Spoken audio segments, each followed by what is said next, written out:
A single mom canceled her daughter's birthday cake at the bakery counter, tears in her eyes. The baker overheard everything. What she didn't know, he was a vampire king who'd been waiting 600 years for someone exactly like her. The flour dust caught the afternoon light like snow through the bakery window. Alaric wiped his hands on his apron, watching the particles drift and settle. 300 years ago, he would have called it beautiful.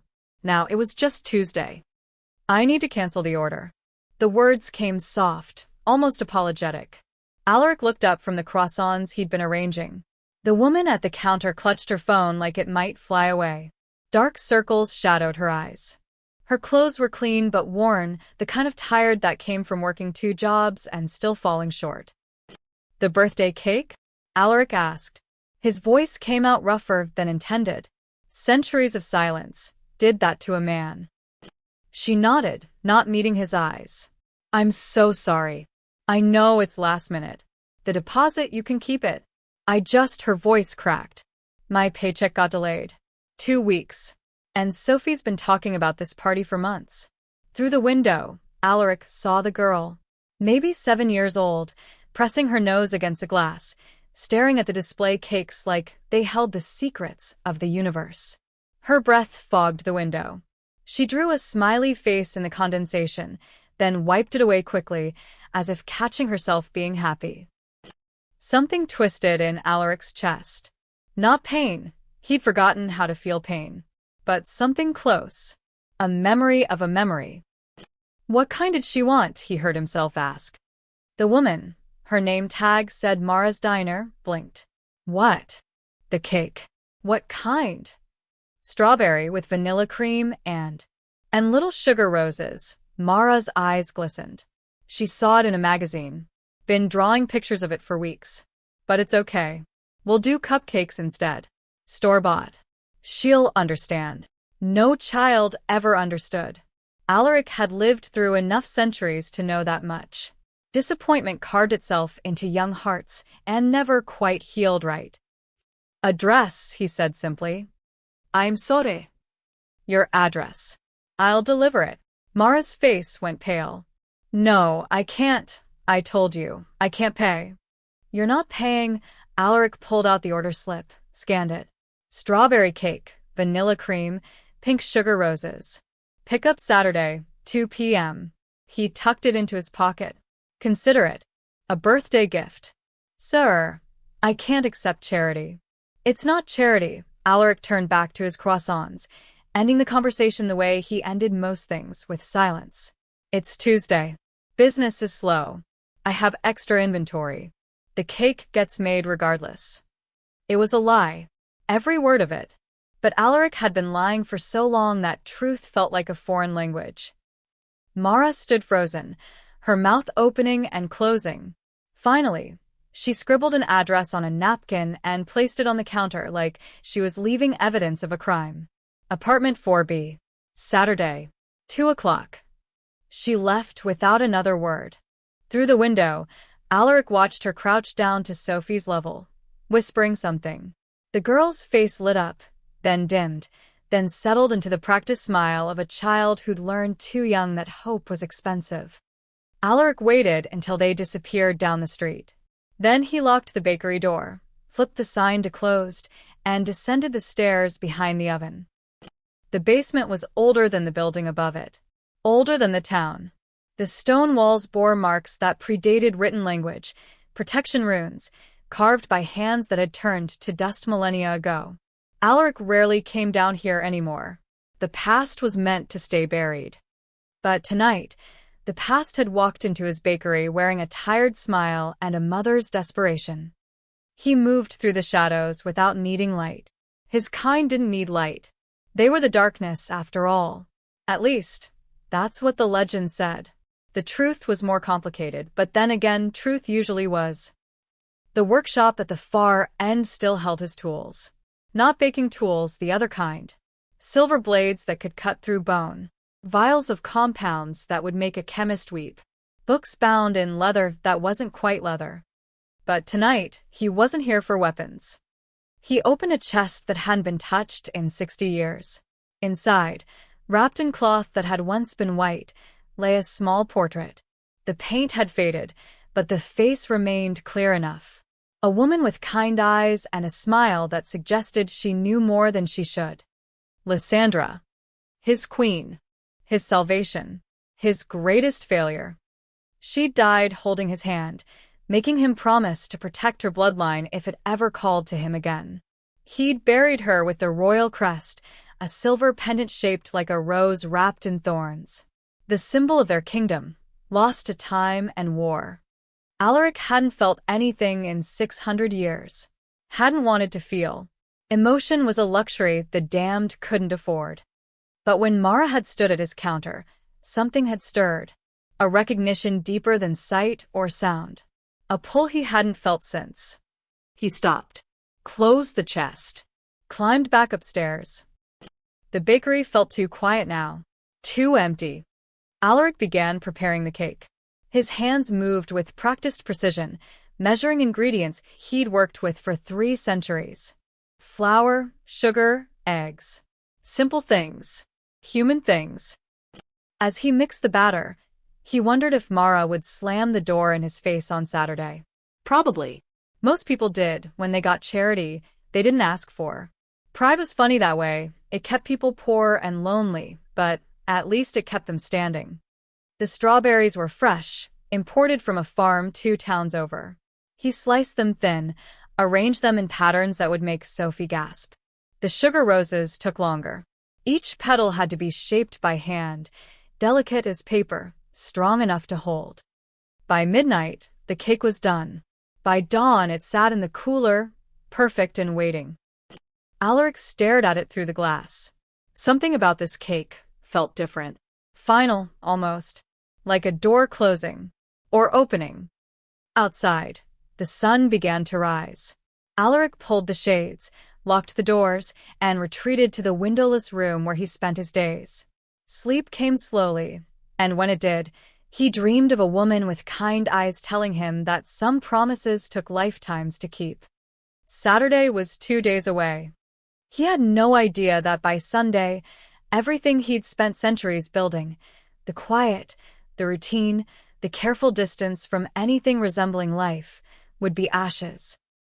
But then again, Alaric had always been good at burning things down. It was, after all, how he'd become king. Saturday arrived wrapped in fog. Alaric carried the cake box through streets that seemed quieter than usual, though perhaps that was just his imagination. He'd learned long ago that the world didn't actually change, only his perception of it did. Mara's building was the kind that had seen better decades. Peeling paint, cracked steps, a front door that didn't quite close right. 3rd floor, no elevator. The hallway smelled like old cooking oil and someone's failed attempt at air freshener. Apartment 4B had a wreath on the door made of plastic flowers. One had fallen off, hanging by a thread. Alaric knocked. The door flew open immediately, as if someone had been waiting right behind it. Sophie stood there, still in her pajamas even though it was 2 in the afternoon. Her eyes went wide. "Mom, the cake man is here." Footsteps thundered from somewhere inside. Mara appeared, hair wet, wearing mismatched socks. She froze when she saw Alaric, then the box in his hands. "You actually came," she whispered. "I said I would." People say lots of things. Alaric had no response to that. She was right, of course. He stepped inside when she didn't stop him. The apartment was smaller than his bakery storage room. Everything was clean but crowded. A couch that doubled as storage, a table with 3 chairs instead of 4, windows covered with bedsheets instead of curtains. But there were flowers in a jar. Drawings taped to the walls. A life, however cramped, stubbornly blooming in concrete. Sophie bounced on her toes. "Can I see? Can I see it?" "Kitchen," Mara said quietly, gesturing. Alaric set the box on the small counter. Sophie climbed onto a chair before he'd even lifted the lid. When he did, the sound she made wasn't quite a scream, wasn't quite a gasp. It was pure, undiluted joy-given voice. "The roses," she breathed. "They're perfect. Look, Mom. They're exactly like my drawing." She laughed then. A sound so bright and clear it seemed to fill every corner of the tiny apartment. It echoed off the walls, bounced through Alaric's chest, and lodged itself somewhere he'd thought was long dead. He froze. That laugh. That exact pitch and rhythm. He'd heard it before. 600 years ago, in a garden that no longer existed, from a woman who'd taught him that monsters could choose to be something else. Lysandra used to laugh like that. Like joy was its own rebellion against darkness. "Sir? Are you okay?" Mara's voice pulled him back. He realized he'd been staring at Sophie, his hand gripping the counter edge hard enough to crack the laminate. "Fine," he managed. "Just tired." "You made this yourself?" Mara asked, studying the cake with something close to awe. "The detail work is incredible." "It's what I do." No, she looked at him then. Really looked at him. "People who do this for a living don't give it away for free. Who are you really?" Too perceptive. Alaric had forgotten that survival sharpened instincts. Mara had been surviving for a long time. "Someone who remembers what it's like to disappoint a child," he said. Also a lie, but closer to truth than most things he said. Sophie had started talking, narrating every detail of the cake to herself.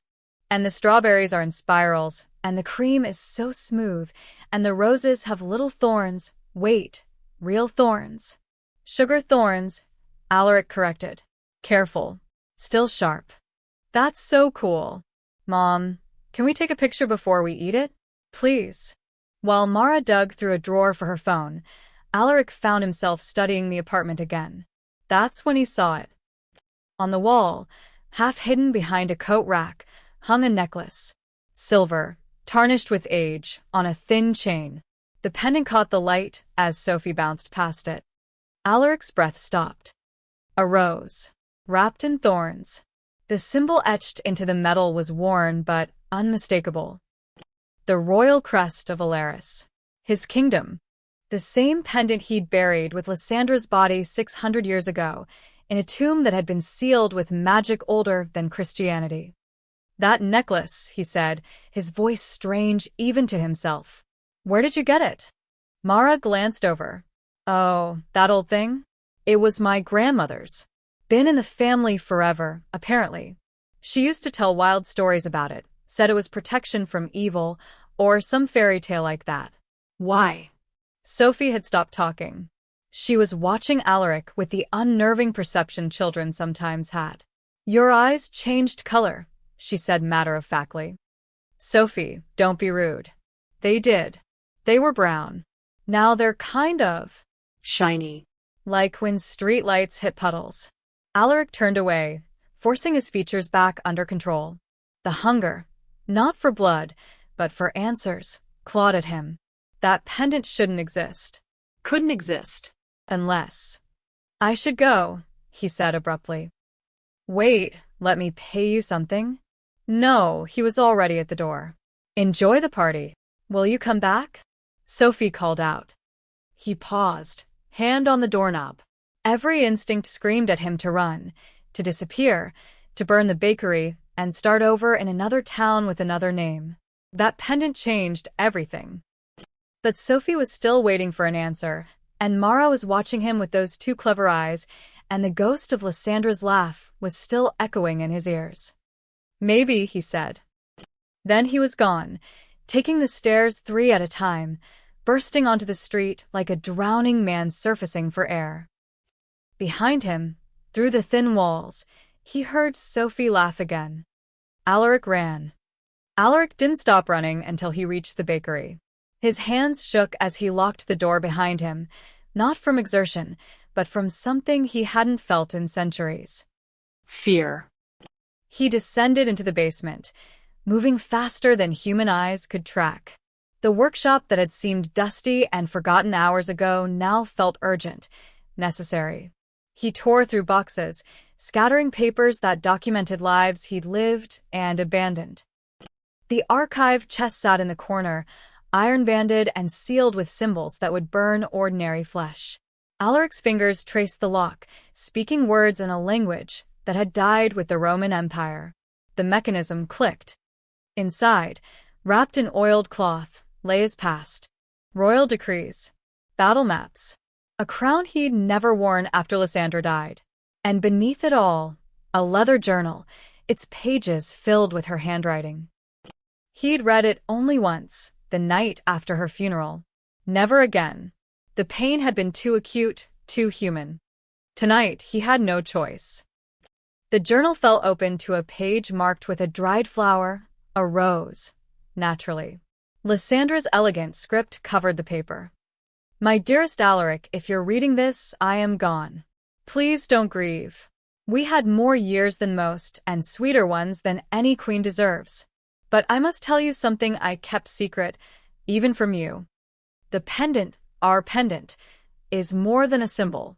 My grandmother gave it to me before I came to your kingdom. She said it was blessed by the old gods, the ones who walked before vampires and humans drew lines between themselves. She said it would protect my bloodline from darkness, but also bind them to light. I had it buried with me, yes. But magic like this doesn't die with flesh. It passes on. Finds its way to those who carry the blood, even generations later. If the crust ever surfaces again, it means my line is in danger. And if you feel called to it, then keep your promise, my love. Protect them, even if it costs you everything. The ink blurred. Alaric realized his hands were shaking harder now. He moved to another chest, this one filled with maps. He spread them across his work table, maps of the kingdom as it had been, before the wars, before the burning. His finger traced the royal vault location, deep beneath what was now a shopping mall 3 towns over. The vault had been sealed. He'd watched them do it, watched masons brick up the entrance, watched priests lay curses that would kill anything that tried to enter. Lysandra's tomb was supposed to be untouchable for eternity. But if the pendant had escaped... Blood calls to blood, Alaric whispered. It was an old saying. Magic recognized lineage. If Mara carried Lysandra's blood strongly enough, the pendant would have found her. Would have called to her family across the centuries, waiting for the moment it was needed. The moment he was needed. Alaric's mind raced. 600 years. 20 generations, maybe more. How much of Lysandra's blood still flowed in Mara's veins? Enough for him to recognize her scent subconsciously? Enough for the old magic to activate. Enough to put her in danger. He crossed to a mirror, one of the few that still showed his reflection. His eyes had indeed changed. The brown he'd maintained for decades had bled away, replaced by the silver gold that marked his true nature. The color of a king. The color of power barely contained. Damn it, he breathed. If he could sense the bloodline awakening, others could too. Others who'd been waiting for exactly this. Alaric pulled out his phone, a concession to modern times he'd never gotten comfortable with. He scrolled through contacts he never called, numbers that belonged to creatures who lived in the spaces between human society. Most wouldn't answer. Some were probably dead. But one. He dialed. 3 rings. 4. Then a voice like gravel and smoke. I thought you were dead. Casimir. Even better. The Baker King himself. What's it been? 80 years. 92. I need information. A pause. Information costs. I know. What are you looking for? Alaric chose his words carefully. Has there been movement in the old guard? Anyone asking about Alaris? About the bloodline? The silence stretched long enough that Alaric thought the connection had dropped. Then Casimir laughed, low and dangerous. Oh, you really don't know. Alaric, your second, Charon, he's been searching for the pendant for 2 centuries. Obsessed with it. Says it's a corruption, a weakness that destroyed your kingdom. He's gathered followers. Calls them the Pure Order. Ice flooded Alaric's veins. Charon is alive. Very, and very patient. He's been tracking bloodlines, eliminating anyone who might carry the Queen's legacy. Quietly, carefully. But about 3 days ago, Casimir paused. 3 days ago, his hunters went dark. Radio silence. Like they were preparing for something big. 3 days ago. The same day Mara walked into his bakery. Where is he? Last I heard, the old cathedral. St. Mercy's, about 40 miles north. But Alaric, if he knows you're active again, if he knows the bloodline surfaced. Alaric hung up. His reflection stared back at him, silver eyes blazing. He'd spent 600 years hiding, pretending, becoming small and forgettable, playing human in a world that had moved on without him. That ended tonight. Quran believed the bloodline was a weakness, a corruption that made vampires soft, made kings into fools who chose love over power. He was going to learn exactly how wrong he was. But first, Alaric had to do something he'd sworn never to do again. He had to become what he'd been born to be. A king, a monster, a promise keeper. He reached for his coat. Outside, the sun had set. Perfect timing. The hunt was on. St. Mercy's Cathedral rose from the hillside like a broken tooth. 40 miles north, Casimir had said. Alaric made it in 30 minutes, pushing his car past speeds that would have earned human drivers a coffin. The building was Gothic, crumbling, abandoned by the church decades ago. Perfect for creatures who preferred their religion without the congregation. Alaric parked a mile away and approached on foot. His senses stretched out, reading the night. 3 vampires on the perimeter. Young ones, probably turned within the last century. Their heartbeats slow, steady, gave them away like drums in silence. He could kill them. Should kill them, probably. But that would alert Quran, and Alaric needed information first. He scaled the cathedral wall instead, fingers finding holds in stone that crumbled under his weight. Through a broken stained glass window, he slipped inside. The sanctuary still held pews, though most were rotted. Candles burned throughout, dozens of them, casting shadows that moved like living things. And at the altar, kneeling in mock prayer, was a figure Alaric hadn't seen in 600 years. Quran. He'd changed. They all did, eventually. The commander who'd once worn armor now dressed in expensive suits. His hair was shorter, styled. But the eyes, pale blue, cold as winter, those hadn't changed at all. I know you're here, Quran said without turning. I felt you the moment you entered my town. Alaric dropped from the rafters, landing silently 20 feet behind his former general. Your town. Everything within 50 miles. I've built quite the operation while you played Baker. Quran finally turned, and his smile was sharp enough to cut. Did you think I wouldn't notice when your power awakened? It lit up the night like a beacon 3 days ago. I've been waiting for you to come. Then you know why I'm here. The bloodline. Quran stood, brushing dust from his knees. Yes. The woman and the child. Such a mundane disguise for something we've been hunting for centuries.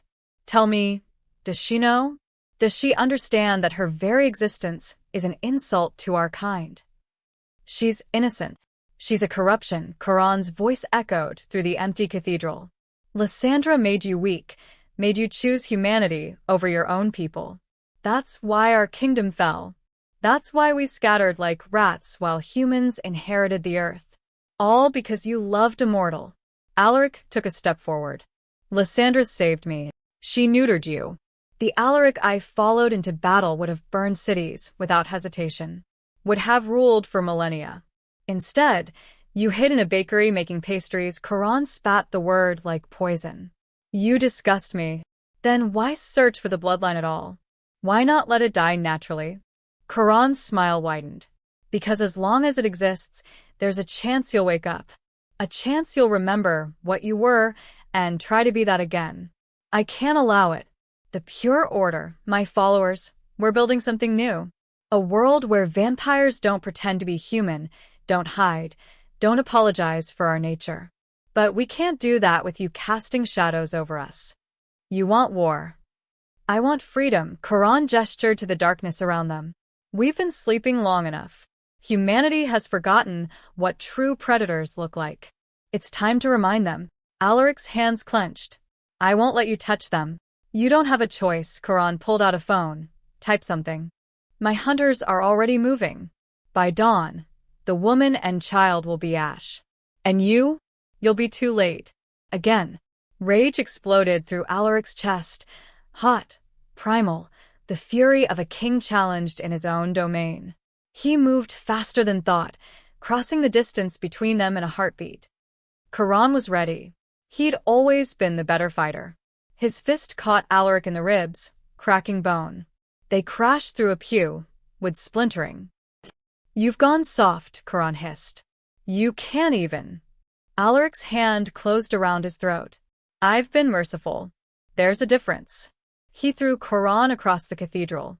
The impact shattered stone. Before Karan could rise, Alaric was already running for the door. "Run." Karan's laughter followed him. "Run back to your humans. Protect them. But know this, you can't watch them forever. Eventually you'll sleep. Eventually you'll look away. And when you do, we'll be waiting." Alaric burst through the cathedral doors. The perimeter guards moved to intercept. He didn't slow down. The first lost his head before he could blink. The second tried to run. Alaric caught him, slammed him into the ground hard enough to crack pavement. "Where are they going?" he snarled. "Witch hunters." "Where?" The vampire gurgled, terrified. "Two of them. Marcus and Elena. They left an hour ago. The apartment 4B, they're going to make it look like a fire." Alaric dropped him and ran. His car felt too slow. Every second stretched into eternity. He pulled out his phone, dialed Mara's number. He'd memorized it from the order slip without thinking. It rang. And rang. And rang. No answer. "Pick up," he whispered. "Damn it, pick up." Nothing. The town appeared on the horizon. Alaric pushed the accelerator to the floor. The engine screamed. So did something inside him. Something that hadn't screamed in 600 years. Fear. Raw and overwhelming. He'd failed Lysandra. Watched her die because he'd been too arrogant to see the assassin coming, too convinced of his own power to imagine losing. He couldn't fail again. Wouldn't survive it. Some wounds didn't heal, even for immortals. The apartment building came into view. Smoke poured from a third-floor window. Apartment 4B. No, Alaric breathe. He abandoned the car in the middle of the street, broken pieces of his carefully constructed human life scattering like ash behind him. The apartment building blazed like a funeral pyre. Smoke poured from third-floor windows while residents stumbled onto the street in their nightclothes, screaming about gas leaks and calling 911. Alaric didn't bother with the stairs. He scaled the building's exterior, his fingers punching through brick like paper. Second floor, third floor. The heat would have melted human skin. It only made him angrier. The window to 4B was already broken. He dove through. Inside was hell. Flames crawled up the walls, consuming everything. The couch where he'd sat just hours ago was an inferno. Sophie's drawings curled and blackened, floating away as ash. "Mara," his voice cut through the roar of fire. A cough answered. Behind the bathroom door. Alaric crossed the apartment in 2 strides, ripped the door off its hinges. Mara huddled in the bathtub, clutching Sophie. Both were soaked. She'd clearly turned on the shower, buying them precious minutes. Sophie's eyes went wide when she saw him standing there, backlit by flames, completely unburned. The cake man? Out. Now Alaric reached for them. Mara pulled Sophie closer, protective. "How are you, the fire?" Now. A beam crashed behind them. Mara flinched, then grabbed his outstretched hand. The moment their skin touched, Alaric felt it. The same pull from the bakery, but stronger. Ancient magic recognizing ancient blood. The pendant around Mara's neck, she'd put it on after he left, began to glow faintly. No time to process that. He lifted them both, Mara clutching Sophie against her chest. The apartment was collapsing. Alaric turned toward the window and froze. 2 figures blocked his path. Pale skin, red eyes, wearing expressions of cold satisfaction. The hunters. The Baker King, the woman Elena smiled. "Karan said you'd come. Said you couldn't help yourself. That the bloodline still owned you." The male, Marcus, circled slowly. We were supposed to make it look like an accident. But now that you're here? Even better. The king dies protecting his pet humans. Poetic. Sophie whimpered. Mara's heart hammered against Alaric's chest, her fear a living thing. And something inside him, something he'd kept chained for 6 centuries, snapped. Close your eyes, he told Sophie. What? Close them. The girl buried her face in her mother's shoulder. Alaric set them down behind him, placing himself between his past and Lysandra's future. When he straightened, the careful mask he'd worn for centuries fell away. His eyes blazed silver gold. His features sharpened, becoming something other. Not quite human, not quite monster, something in between, something older than either. You want to know what a king looks like? His voice dropped an octave, resonating with power that made the flames bend away. Let me remind you. Marcus lunged first. Fast, well-trained. He'd probably killed dozens. He'd never fought anyone like Alaric. The king of Alaris moved like water, like lightning, like death itself. His hand caught Marcus mid-strike and crushed. Bones shattered. Marcus screamed. Elena attacked from behind. Smart. Alaric spun, caught her throat, and slammed her into the wall hard enough to crack the structure. You burn families, he whispered. Threaten children? Elena clawed at his hand, her eyes wide with sudden understanding. This wasn't the baker they'd been told about. This was something else. Something ancient. Coran Hill. Coran is next, Alaric's grip tightened. But first, you're going to tell me how many others. How many bloodline descendants you've murdered. Dozens, she choked out. Over 2 centuries, anyone who carried the queens. Red filled Alaric's vision. Pure, absolute rage. For 200 years, while he'd hidden and baked bread and pretended to be harmless, Coran had been systematically erasing Lysandra's legacy from the world. Behind him, he heard Mara gasp. Your eyes. Oh God. You're one of them. The words hit harder than any physical blow. Alaric released Elena. She dropped, gasping. Marcus crawled toward the window, his broken arm dangling. Alaric could kill them both. Should kill them. They'd tried to burn a child alive. But Sophie was watching through her fingers now, and Mara's fear tasted like ash in his mouth. Go, he said coldly. Tell Coran I'm coming. Tell him the baker is done hiding. They fled, scrambling through the window like rats. The building groaned. The fire had spread too far. Alaric turned back to Mara and Sophie. The woman pressed herself against the wall, putting distance between them. Don't, she whispered. Don't come closer. The building is collapsing. You're a monster. Yes, he didn't deny it. Couldn't. But I'm the only reason you're still breathing. A support beam crashed down, cutting off the window. The walls were failing. Smoke filled the room, too thick for human lungs. Sophie coughed, a wet, desperate sound. Mara looked at her daughter, then at Alaric, then at the flames consuming everything. The choice was written on her face. Trust the monster or burn. If you hurt her, Mara started. I won't. Promise me. Alaric met her eyes. I was. Until I met you. Something in his voice, some truth buried under centuries of lies, made her nod. He gathered them again. This time Mara didn't pull away. The ceiling began to cave. Alaric turned toward the interior wall, the one facing the hallway, and ran. They burst through in an explosion of drywall and flame. The hallway was clearer, but filling fast with smoke. Alaric could see the stairs through the haze.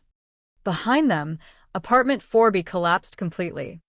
They made it to the street as the first fire trucks arrived. Alaric set them down among the crowd of residents. Mara immediately checked Sophie, running her hands over her daughter's face, counting fingers, making sure she was whole. Sophie stared at Alaric. Are you going to eat us? Sophie. Mara gasped. But Alaric almost smiled. Children's honesty was refreshing. No. Then what are you? Someone who keeps promises. Sirens wailed. Paramedics rushed over. Mara let them, but her eyes never left Alaric. He started to back away, to disappear into the crowd like he always did. "Wait," Mara called. He stopped. She clutched Sophie tighter, ash-streaked and trembling. But her voice was steady. "We need to talk." They ended up at the bakery. Where else could they go? Mara's apartment was ashes. The shelters would ask too many questions, and the hunters were still out there. Alaric unlocked the door as dawn threatened the horizon. Sophie had fallen asleep in her mother's arms during the drive, exhaustion finally claiming her. He gestured to the apartment above the shop, a space he'd furnished but never really lived in. "Upstairs. There's a bedroom. She needs rest." Mara followed silently. The apartment was sparse: a couch, a bed, basic kitchen. Nothing personal, like a hotel room occupied by a ghost. She laid Sophie on the bed, pulled a blanket over her, and kissed her forehead. Then she returned to the living room where Alaric stood by the window, watching the street. "Talk," she said. Alaric didn't turn around. "What do you want to know?" "Everything. Start with what you are." Vampire. The word felt strange. He hadn't said it aloud in decades. 637 years old. Former king of a kingdom that doesn't exist anymore. He heard her sharp intake of breath. "And the men who tried to kill us. Also vampires. Hunters loyal to my former general.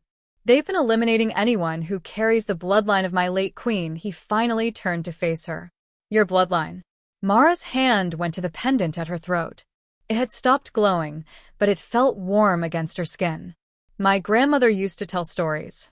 Said we came from royalty, that we had a guardian who'd return when we needed him." Her voice cracked. "I thought they were fairy tales. They were history. Why didn't you tell me? When you saw the pendant?" "Because knowing puts you in danger." Alaric moved closer, then stopped himself. "The pendant shouldn't exist. I buried it with Lysandra, with the queen 600 years ago. But magic like that doesn't die. It waited. For you." "Why me? Why now?" "Because you needed help. And because he struggled for words. Because something in me recognized you. Blood calls to blood. Even diluted across 20 generations, Lysandra's blood still sings in your veins." Mara touched the pendant again. "She was your wife. My queen. My salvation." Alaric's voice softened.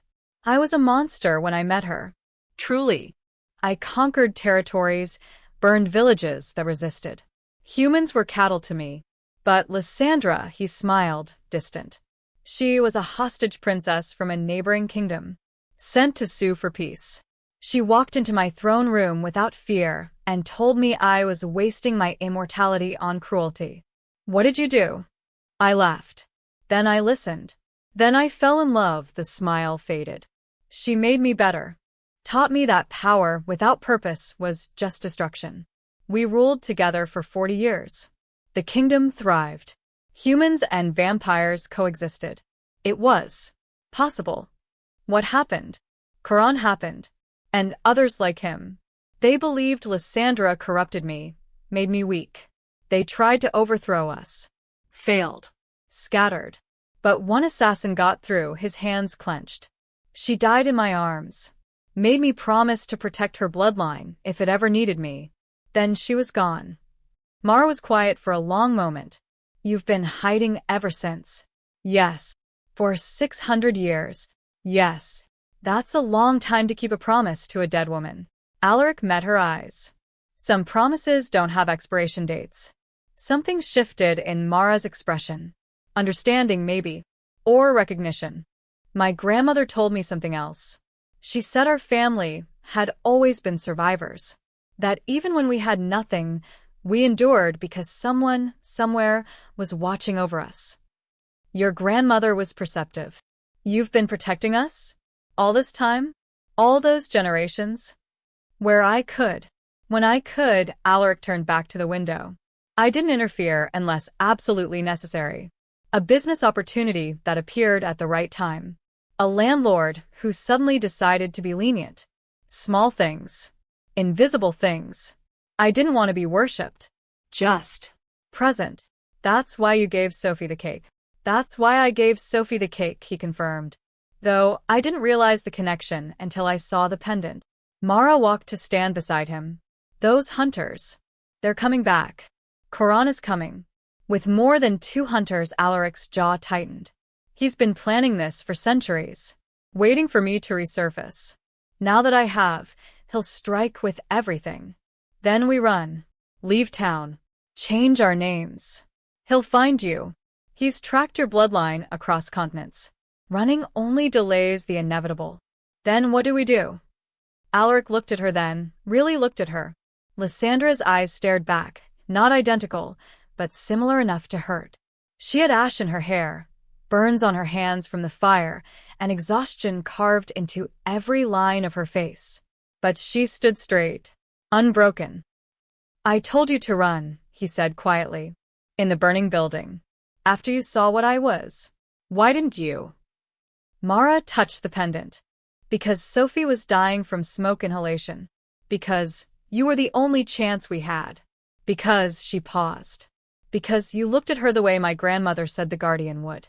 Like protecting us was the only thing in the world that mattered. It is. Then let us help you. You can't. We already are, Mara's voice strengthened. That pendant, it glowed when you touched me. That means something, doesn't it? Alaric nodded slowly. Lysandra blessed it. Protection magic. Against darkness. Against he stopped. Against vampires like Karan. Yes. Then we fight. Mara lifted her chin. You saved us once. Let us save you now. Alaric stared at her. This fragile human woman with a minimum wage job and a daughter to protect, offering to stand against creatures that had slaughtered armies. She was insane. She was also exactly like Lysandra. You understand what you're offering? Karan won't just kill you. He'll make an example. I understand, Mara held his gaze. Do you understand that we're not running? That Sophie and I are done hiding. In the bedroom, Sophie stirred, murmuring in her sleep. Alaric felt something crack inside his chest. The last wall. The final defense. He'd spent 6 centuries alone so Hujra, keeping his promise from the shadows, never getting close, never letting anyone matter. Now here stood Lysandra's legacy, refusing his protection, demanding partnership. All right, he whispered. We fight. Outside, the sun rose. They had perhaps 24 hours. Then Karan would come with everything. The ruined chapel stood on the edge of town like a broken prayer. Once, it had been beautiful. White stone and stained glass, a place where people brought their hopes. Now it was just another casualty of time, forgotten by everyone except those who preferred the forgotten places. Alaric had chosen it deliberately. High ground, multiple exits, and most importantly, consecrated ground. Even abandoned, the blessing remained. It would weaken Karan's followers, level the playing field. Or so he hoped. This is insane, Mara said, staring up at the chapel's skeletal bell tower. We should be running. We tried running. Remember? Alaric checked the perimeter one more time. 23 hours since the fire. Sunset was minutes away. They'll come tonight. Better here than somewhere with innocent people nearby. Sophie sat on a moss-covered bench, swinging her legs. She'd been quieter since the fire, but not afraid. Children were resilient like that. Will there be a lot of them? Probably. Are we going to die? Sophie. Mara gasped. But Alaric knelt before the girl, meeting her eyes. I won't let that happen. Promise. He thought of another promise, made in another lifetime, to another woman with the same blood. Promise. Sophie nodded, satisfied. Then she reached into her pocket and pulled out something small and glittering.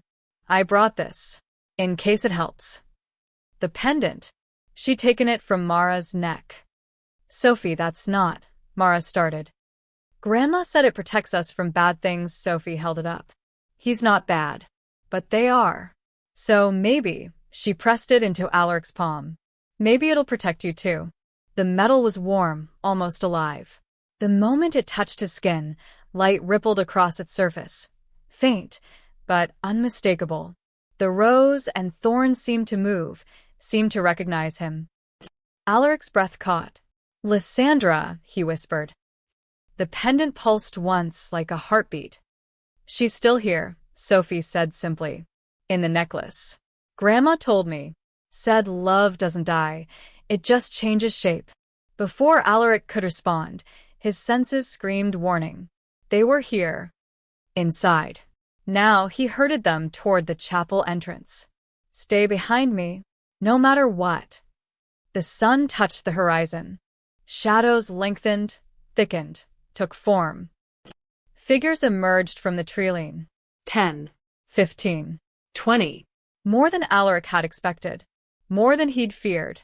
They moved with predatory grace, encircling the chapel. And at their head, dressed now in black like a priest of some dark religion, walked Charon.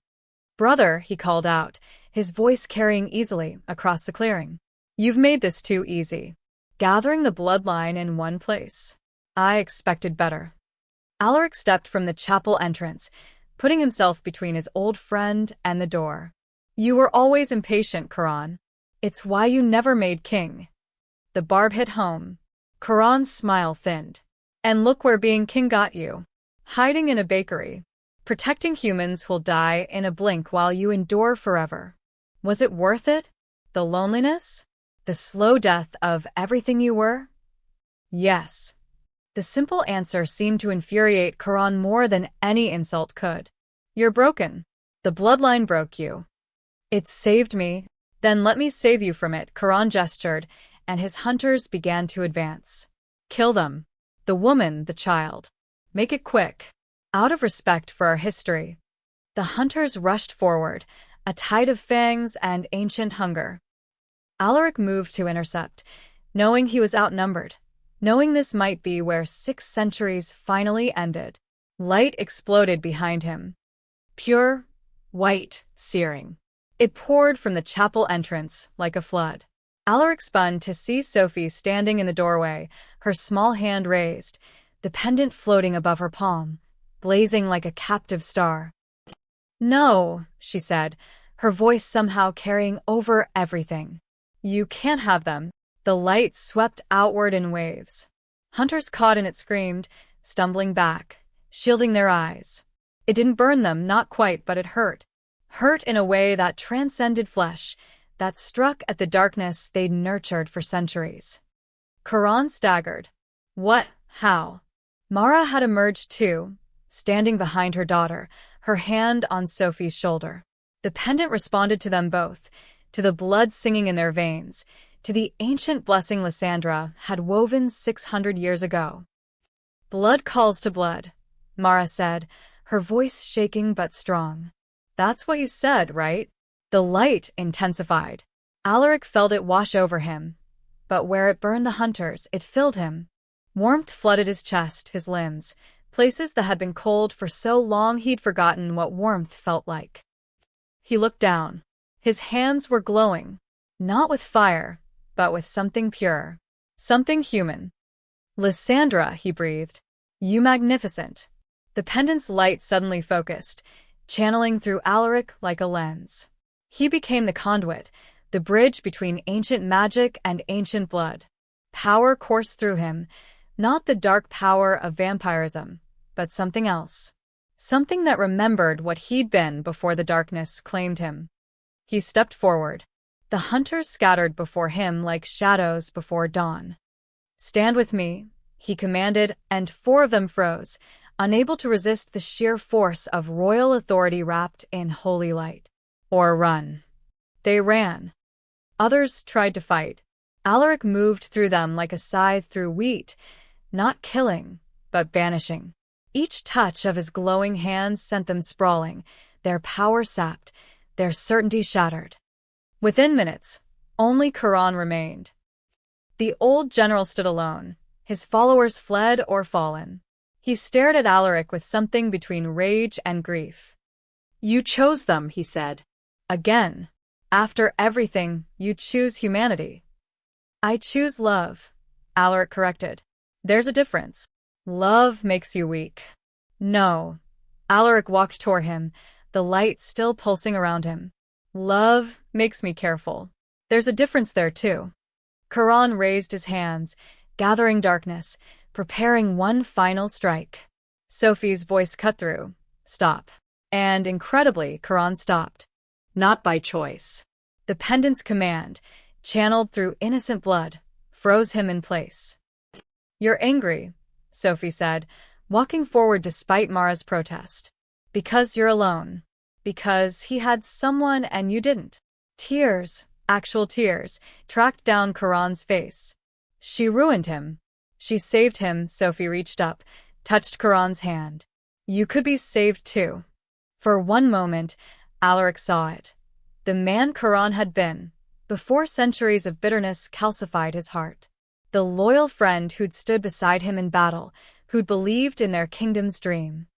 Then Karan jerked away. I don't want salvation. He fled into the darkness, wounded and broken but alive. The pendant's light faded slowly. Sophie swayed, and Mara caught her. Alaric rushed to them both, supporting them as they sank to the ground. Is it over? Mara whispered.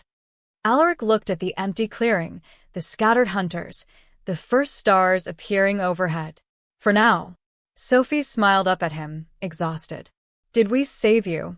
He touched her face gently. Yes. Yes, you did. The pendant fell dark, spent. But something had changed. Alaric could feel it in his bones, in his blood. The curse hadn't broken, but it had shifted. 3 weeks later, the bakery reopened under a new name. Lysandra's Promise, read the sign, painted in elegant gold letters. Mara had chosen it. Alaric had agreed, without hesitation.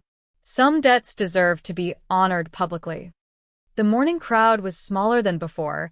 The fire had made people nervous, started rumors. But slowly, customers returned. They came for the bread, stayed for the strange warmth that seemed to fill the shop. Something about the place felt safe, though no one could quite explain why. Alaric worked the ovens while Mara handled the register. It was a dance they'd fallen into naturally, her efficiency complementing his precision. She'd objected at first, insisted she couldn't take charity, needed to find her own place, rebuild independently. Then Sophie had asked, why can't we stay with a cake man? And both adults had run out of arguments. The apartment above the shop now held Sophie's drawings on the walls, Mara's books on the shelves, the sound of laughter during breakfast. Small things. Human things. Things that made 6 centuries of waiting feel worthwhile. Mom, the roses won't stick. Sophie called from the decorating table they'd set up in the corner. She'd taken to helping with the cakes, her small hands surprisingly steady when working with frosting. Mara glanced over. More pressure, honey. Gentle but firm. Like this. Perfect. Alaric smiled despite himself, pulling a tray of croissants from the oven. The routine was so domestic it should have felt suffocating. Instead, it felt like breathing for the first time. The bell above the door chimed. An elderly woman entered, leaning heavily on a cane. She studied the shop with sharp eyes, then focused on Alaric. You're the baker everyone's talking about, she said. I am. They say you saved a woman and her daughter from a fire. The building was old. Faulty wiring, the lie came smoothly. They'd repeated it so many times it almost felt true. The woman hummed, unconvinced. They also say strange men came looking for you. Men who didn't seem quite right. Alaric's hands stilled. Did they? Left town 3 days after the fire. Haven't been seen since. The woman smiled. Good riddance, I say. We don't need their kind here. She ordered a loaf of sourdough and left without another word. But Alaric caught Mara's eye across the shop. She'd heard too. Karan's hunters were gone. For now. The question was whether they'd return. That evening, after closing, Alaric found Sophie on the apartment's small balcony. She sat with her legs dangling through the railings, staring at the sunset. Shouldn't you be in bed? He asked. Can't sleep. She patted the spot beside her. Sit with me? He did, his long legs barely fitting. They sat in comfortable silence until Sophie spoke again. Does it hurt? Being different. Alaric considered the question. Sometimes. Do you wish you were normal? I used to. Now, he looked through the window at Mara washing dishes, humming to herself. Now I think being different is what let me find you. Sophie nodded sagely. Mom says everything happens for a reason. Your mother is wise. She says you're sad sometimes. When you think we're not looking. Alaric's throat tightened. Children saw too much.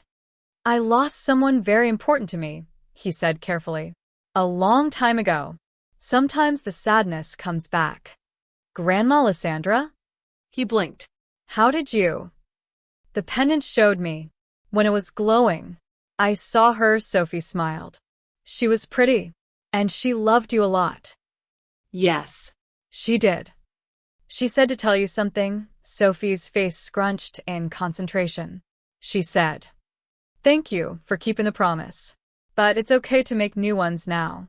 Alaric's vision blurred. 600 years, and Lysandra still found ways to reach him. Still knew exactly what he needed to hear. She also said the roses are my favorite, Sophie added. So, you should teach me how to make them perfect.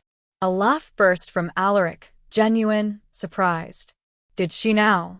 Aha. Tomorrow? Tomorrow, he agreed. Sophie yawned and leaned against him. Within minutes, she was asleep. Alaric sat very still, afraid to wake her, afraid to break this perfect, fragile moment. Mara appeared in the doorway. She found you. She did. I can take her. It's all right. Alaric gathered Sophie carefully, carried her inside to her bed. Mara followed, tucking the blanket around her daughter with the practiced efficiency of single motherhood. They stood in the doorway together, watching Sophie sleep. I never thanked you properly, Mara said quietly. For everything. You don't need to. I do, though. She turned to face him. You gave us a home, safety, a future. That's not nothing. You gave me a purpose. That's not nothing either. Mara's hand found his. Her fingers were warm, alive, achingly human. The pendant, now worn again around her neck, pulsed once with faint light. Is this okay? She whispered. Us being here? Or are we keeping you from? You're exactly where you should be. Alaric's thumb brushed across her knuckles. Where I should be. Even though we're human? Temporary? Because you're human.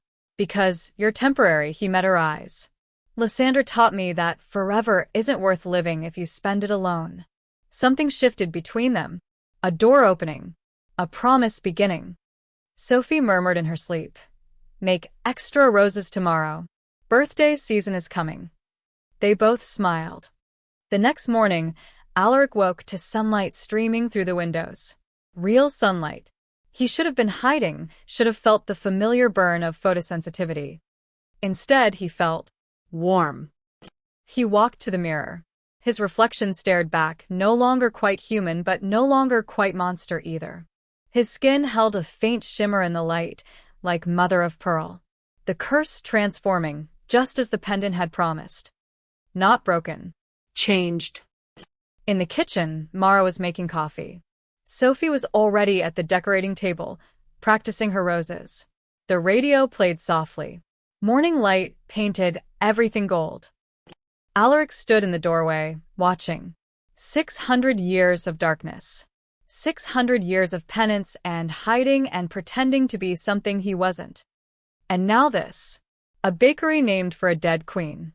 A single mother who asked too many questions. A child who laughed like music. Home. Are you coming? Mara called. The dough won't knead itself. In a moment, he touched the doorframe, grounding himself in the reality of wood and paint and the smell of rising bread. This was real. This was his. And when Karan came back, and he would come back, Alaric would be ready. Not alone this time. Not hiding. A king. A baker. A promise keeper. But most importantly, finally, after 6 centuries, alive. Sophie held up a perfect sugar rose. Look, I did it. Alaric crossed the kitchen, examined her work with mock seriousness. Acceptable. Just acceptable? Fine. It's perfect. She beamed. Mara laughed. The radio switched to a new song. Outside, the town woke to another ordinary day. Inside Lysandra's promise, 3 people who shouldn't have been a family built something that looked exactly like one. And in the space between heartbeats, in the warmth of morning sun that should have burned, but didn't, Alaric felt Lysandra's presence one final time. Well done, my love. Well done. The pendant around Mara's neck glowed softly, then settled into quiet silver. The story wasn't over. It was just beginning. But for now, there was bread to bake, roses to craft, and a little girl's laughter to fill the spaces where darkness used to live. For now, that was enough. For now, that was everything. The end.